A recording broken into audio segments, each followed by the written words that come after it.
Hello chess fans! Today I wanted to show you a few games that illustrate a pretty new and trendy system against the Catalan that I think should give white players a lot of trouble.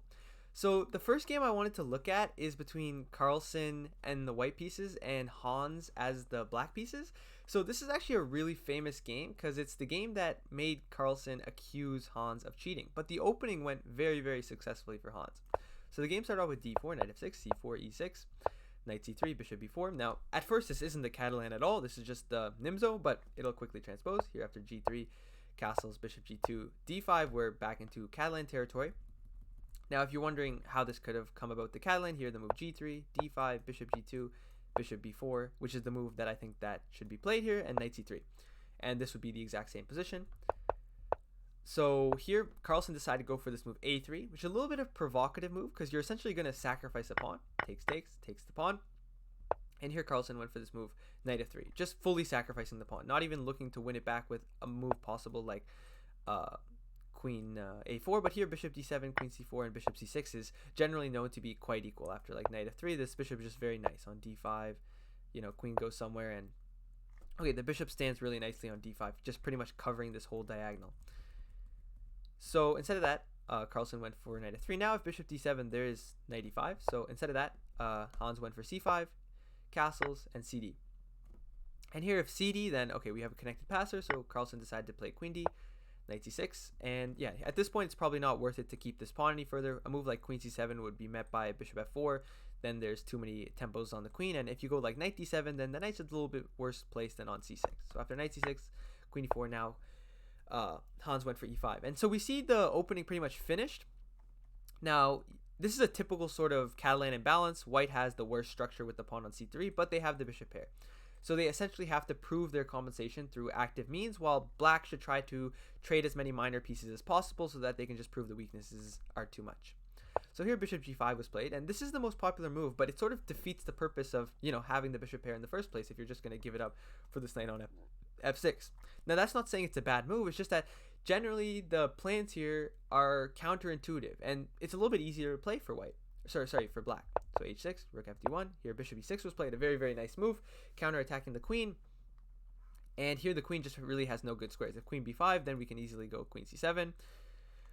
So instead of that, Carlsen decided to go for rook takes d8, bishop takes c4, rook takes here, takes, and king f1. And now we get to this position where black is actually just slightly better. As we said, if black trades some pieces, then they should just have a nice position because they have this weakness here. Now, granted, they have compromised their structure, but their structure is not on an open file, so it's very hard to target.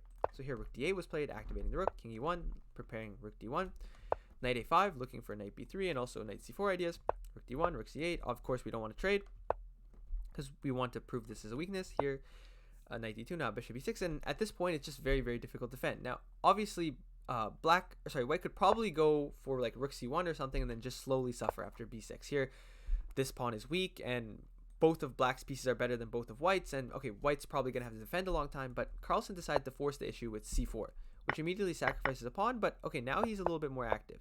Now after bishop d5, rook c7, he's down a pawn, but okay, he has some activity in this position. I don't want to go too much into the weeds of the position anymore because I think the opening phase is sort of concluded and we've seen the ideas used. So after a few moves here, Hans ended up winning another pawn and then makes this really nice move, which is very unnatural, which is e3, and then knight e4, clearing the square for the knight. And notice here that move like rook f7 is just a blunder now because of like rook c3 coming. If here, just check, king g2, something like rook c2 attacking both, and if the bishop moves too far, then, if the bishop moves too far, then they even lose the rook. So here, like bishop d5, rook takes e2, king g1, and black would be completely winning. So instead of that, we saw this same thing happen, and here a little bit of repetition, and we'll see how black managed to convert this. He won both pawns. Now he's 2 pawns up, and in this position, I think either he flagged or Magnus resigned. So this was a really good game by Hans. It's remains to be seen if he actually played this game. But yeah, a very good illustration of how to use this opening.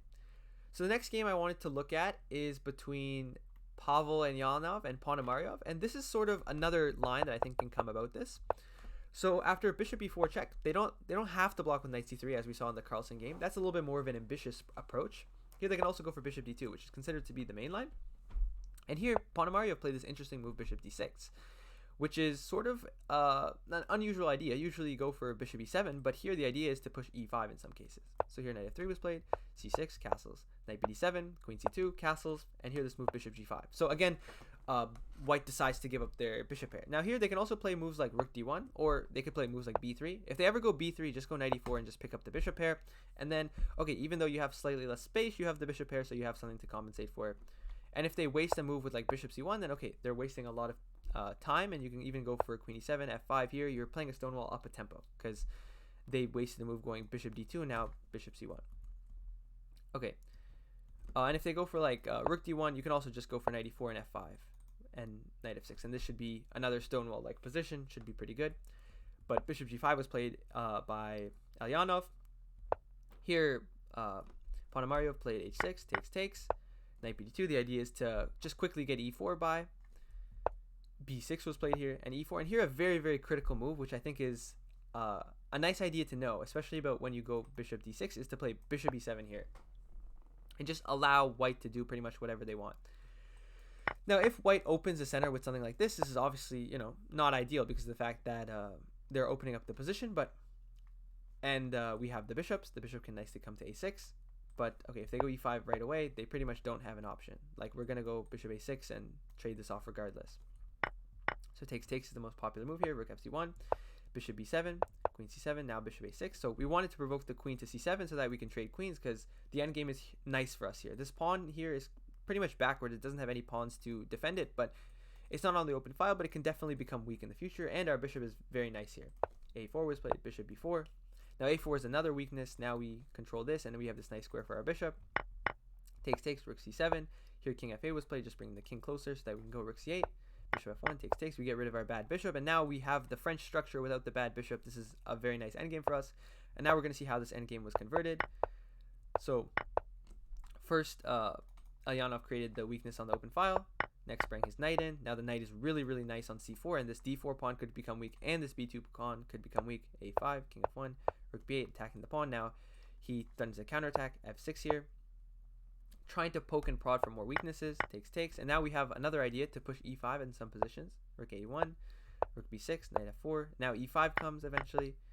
Now knight c4 is played. Takes. Now we have two passers, so even though we're not up a pawn or anything, here he could have taken here always, but then we would be able to push our pawns even further. Now we get a rook behind the passer, tries to go for a perpetual, and eventually he resigns because now there's no way to checkmate us, and this h6 pawn is doing a very, very critical duty here of covering the g5 square. Otherwise there would be some perpetual. So yeah, that's another very, very interesting game. Here he simply used the fact that this structure is just very, very nice for white, and getting this structure and then getting rid of the light squared bishop, or just having the bishop pair, is threat in itself. So now we're going to look at the final sort of option, which is knight d2. And this is sort of another ambitious option, but a little bit less ambitious than knight c3, because you're not always sacrificing this pawn. Castles, queen c2. Now notice they can also go for like bishop g2, d takes c4, and castles, and this is actually a pure pawn sacrifice after b5 here. Takes, knight g5. Notice now you can play knight d5 because there's no queen c2 to threaten the h7 square. Now usually when they played queen c2 in the game, they can go knight g5 and also threaten here, and thus we can't go knight d5 because they would go queen takes h7, checkmate. So here knight d5 would be played, and the position is nice, but here they decide to play for queen c2. Now this specific position you can actually go c5, but okay, if white played a more accurate move order of bishop g2 here, and then after d takes c4, now queen c2, then we can't do that, so defeats the idea. So d takes, a5.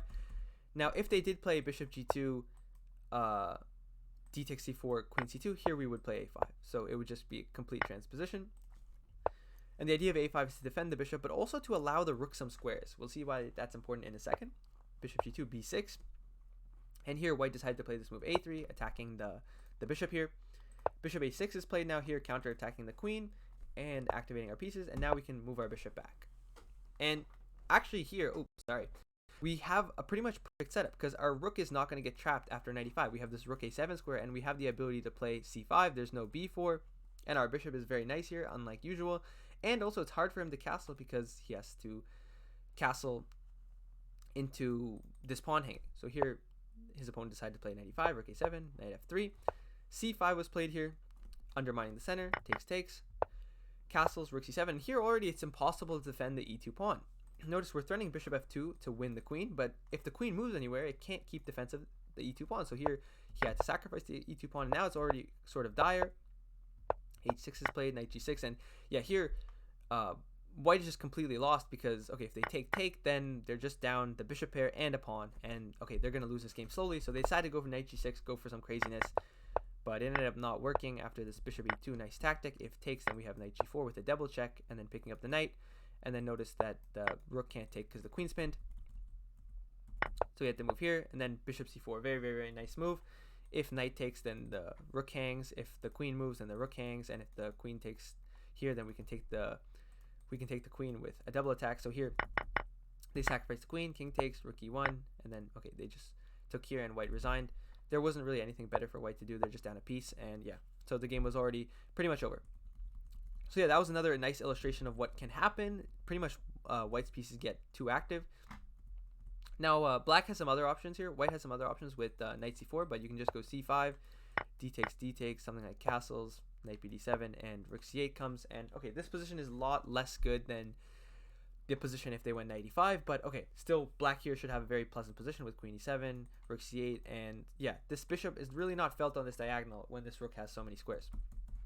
So yeah, that's the end of what I wanted to discuss today. Those are just some brief ideas from some games I found online and some games that I saw watching live as a fan. So I think that this is definitely a line that could be looked at, this line with bishop b4 and bishop d6 in general, but also bishop b4 and d takes c4, followed by like a5 ideas and knight c6 ideas. I think the line is very flexible, and it doesn't really require a systematic approach. There's not any approach that you use every single time, but it's just definitely a line that I think should be considered, and something that I think that any player that needs a weapon against the Catalan should look at a little bit further. So yeah, that's it in today's video, guys. If you like this video, please remember to like and subscribe, and I'll see you guys in the next one.